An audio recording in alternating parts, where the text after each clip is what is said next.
ED की जांच। अच्छा आप बताइए, 4,000 करोड़ की सड़क पानी में ढह गई, गंगा एक्सप्रेसवे में जाने कितना गहरा गड्ढा हो गया, और 7,000 करोड़ की आपकी लखनऊ का ग्रीन कॉरिडोर बन रहा है जहां हर मोड़ पे आपको रुकना है।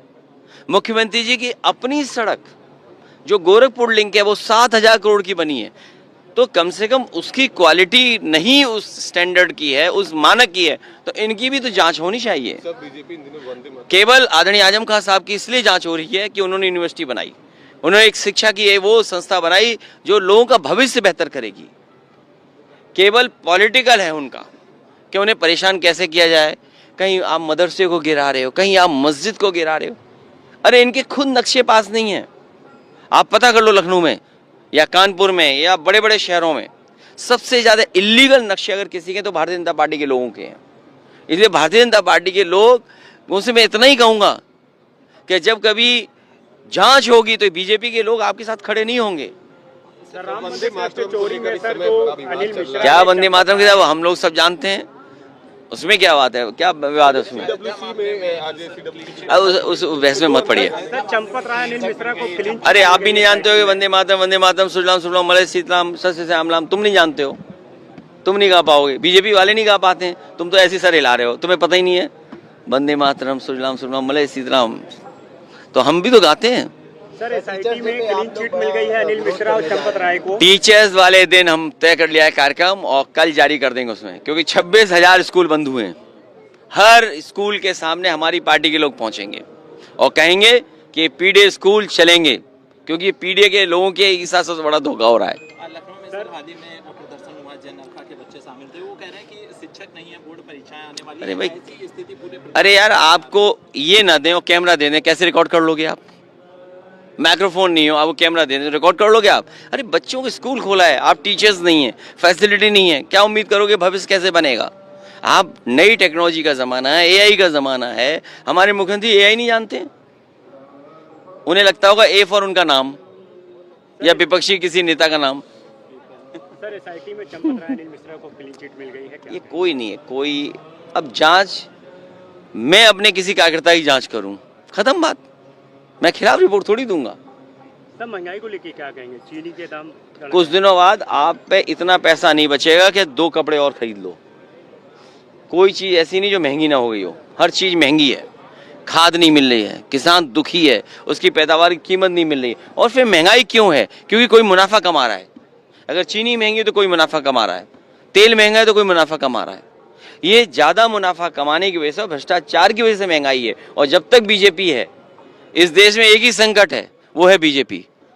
बीजेपी हटेगी, संकट हटेगा। आपकी चुनाव तैयारी कैसी चल रही है? बहुत अच्छी है, मुझे पता है आप में से भी सब वोट समाजवादी पार्टी को देने जा रहे हो। इससे अच्छी तैयारी क्या होगी? जब पत्रकार साथी ही वोट दे रहे हैं तो और इससे अच्छी तैयारी क्या हो सकती है? कोई नया दल आने वाला है? बहुत से कार्यक्रम शुरू होंगे पूरी तैयारी के साथ, और आप लोग भी हमारी मदद कर रहे हो, सबसे बड़ी बात यह। सर संजय निषाद कहते हैं सम्मेलन करके कि आरक्षण हमें मिलना चाहिए, वरना तो मुझे क्यों बता, ये सवाल मुझसे क्यों पूछ रहे हो? कहीं मुख्यमंत्री जी हों, उनसे पूछ लो जाके, किसी 5 स्टार होटल में होंगे इस समय, आप पूछ लो जाकर के। मुख्यमंत्री सर कह रहे हैं लेकिन 2027 में सबके साथ सबके सम्मान के साथ उनकी सरकार बनेगी। जो आपका पीडी है वो आपके साथ नहीं है, उनके साथ है, सभी दल उनको सहयोग कर रहे हैं। अभी जब टिकट बटेगी ना और गठबंधन को जब सीट दी जाएंगी तब हम तुमसे पूछेंगे कुछ, ठीक है? और उम्मीद है कि आरएलडी को इतनी सीटें मिलें। हम तो दिए थे कितनी, उससे दुगनी मिलनी चाहिए। इसी तरह एक और हैं वो पीले गमछे वाले, उनको भी हमने बहुत सीटें दी थी, लगता है उनको उससे दुगनी मिलनी चाहिए। जितने भी दल हैं जो हमारे साथ रहे हो न रहे हो हमारे साथ, हम उनको बधाई देना चाहते हैं और उनको शुभकामनाएं देना चाहते हैं, और चाहते हैं कि ज़्यादा से ज़्यादा उन्हें सीटें भारतीय जनता पार्टी दे। सीएम से मिलने जाते हैं। ओपी तो समझ लो क्या है। बहुत करते हैं सर, पी करते हैं बहुत, बहुत करते हैं सर, डेली करते हैं सर वो। देखिए वो नहीं करते हैं, उनके सब रास्ते बंद कर दिए हैं। देखिए बीजेपी जितनी होशियार है, कोई दल होशियार नहीं है। उनके हर रास्ता भारतीय जनता पार्टी ने बंद कर दिया। इतने ट्वीट करा दिए, इतने कुछ लिखवा दिया कि अब वो किसी दल में जाने लायक नहीं है। भारतीय जनता पार्टी उन्हें देखना 3 सीट देगी, अगर 3 सीट से ज़्यादा दे तो हम और आप लोग फिर मिलेंगे। सर, अम्बेडकर नगर में आईपीएस आशुतोष मिश्रा की मां की हत्या की गई कि हम आईपीएस को का जो है मान सम्मान नहीं रहा यहाँ पे। ये खबरें आखिरकार जो उनके खबर चलाई गई है उसमें मुख्यमंत्री जी दोषी हैं और जो डायरेक्टर इन्फॉर्मेशन हैं वो दोषी हैं। ये आप भी जानते हो। आप अपने व्हाट्सएप खोलिए, आपको खुद पता लगेगा कि जो इन्फॉर्मेशन के डायरेक्टर हैं और जो मुख्यमंत्री के इशारे पे काम करते हैं, जो पत्रकारों को पैसा देते हैं, चाहे बजट से चाहे अनऑफिशियल तरीके से उन्हें खुश करते हों, ये सच्चाई किसी से छिपी नहीं है। हर आदमी जानता है किसने लिखवाया। आप जानते हो, अपना व्हाट्सएप खोलो, आपको पता लग जाएगा कि किसने। उस आईपीएस की माँ उन्होंने खोई है। सो जिसकी माँ खो गई हो, जिसकी माँ नहीं है आज, और उसके खिलाफ क्या रूमर फैलवा रहे हैं आप। और याद करिए, आप एक माँ के सामने क्या कह रहे थे मुख्यमंत्री जी कि भाषण मत दो। याद रखना, उत्तर प्रदेश की जनता भी उनका भाषण नहीं सुनना चाहती है। छापा पढ़े या कुछ भी पढ़े, एक शायर ने शायरी कही है, आजम खां पे सटीक बैठती है। तरक्की की फसल हम भी काट लेते, थोड़े से तलवे अगर हम भी चाट लेते। मेरे जहन में जी हजूरी ना था, इसके अलावा मेरा कोई कसूर न था। थोड़ा सा बेजमीर हो जाता तो आज भी आजम खां जैसा व्यक्ति वजीर रहता। अगर वो पहुंच गए होते भाजपाई खेमे में तो उनकी दशा ये नहीं होती।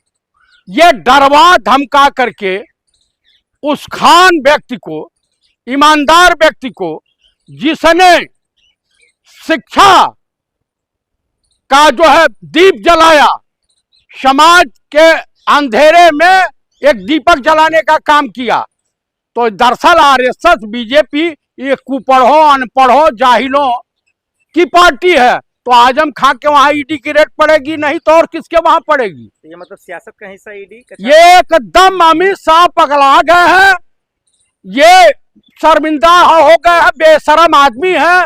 ये गोधरा का हत्यारा है, मानवता का हत्यारा इस देश में पीएम है।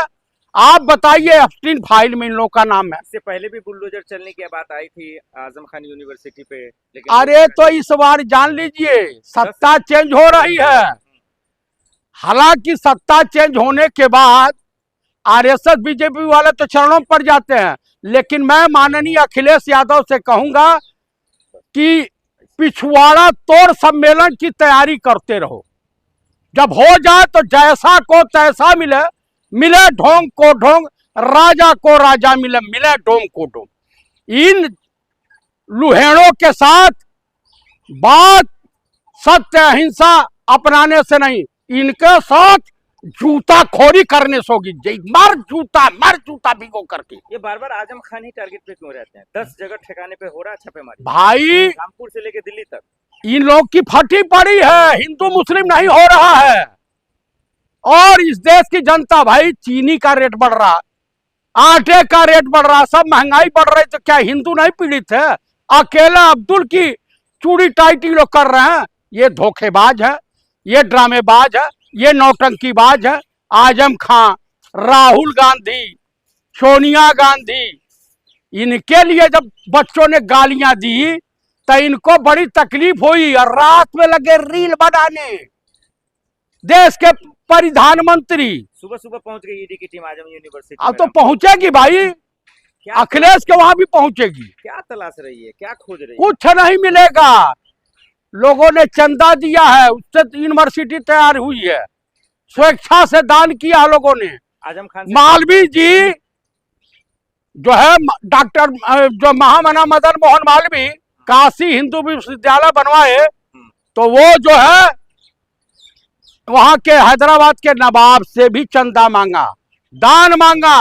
उसने जूती उछाल दिया तो ऐसा जूती पकड़ लिया उन्होंने, और जो है वो जूती पूरे हिंदुस्तान, वो चार मीनार पर लगे नीलाम करने, आकर के पैरों में पड़ गया। तो वहां आज भी जो है बीएचयू में हैदराबाद हाउस के नाम से मशहूर है। तो कुल मिलाकर के इसका मकसद क्या है? ईडी छापेमारी का मकसद क्या समझा? क्या चुनाव है यूपी में, इस वजह से? इसीलिए तो है भाई, लेकिन बाभन तो इनकी बसंती खराब करेगा योगिया की। तो ये ईडी का छापा योगी जी करवा रहे हैं, नहीं अमित शाह करवा रहे हैं। फिर योगी को क्यों बोल रहे हैं? योगी तो बुलडोजर चलवा रहे थे, चोट्टा एक आईएएस अफसर था जो है सिक्किम कैडर का, बार बार इस बार छुट्टी पे भाग गया, मुरादाबाद में तो कमिश्नर था। खान की यूनिवर्सिटी टूटने से आपको क्या दिक्कत है? भैया विद्यालय कोई भी टूटे हमको दिक्कत होगी, क्योंकि हम शिक्षा के प्रति जागरूक जनता को करना चाहते हैं। घूम फिर के ये शिक्षक संस्थानों पे ही टारगेट कर रहे हैं, बस क्या इस करेंगे आप? देखिए इस देश को अनपढ़ और जाहिल बनाना चाहते हैं, नरेंद्र मोदी जैसे अनपढ़ जाहिल हैं।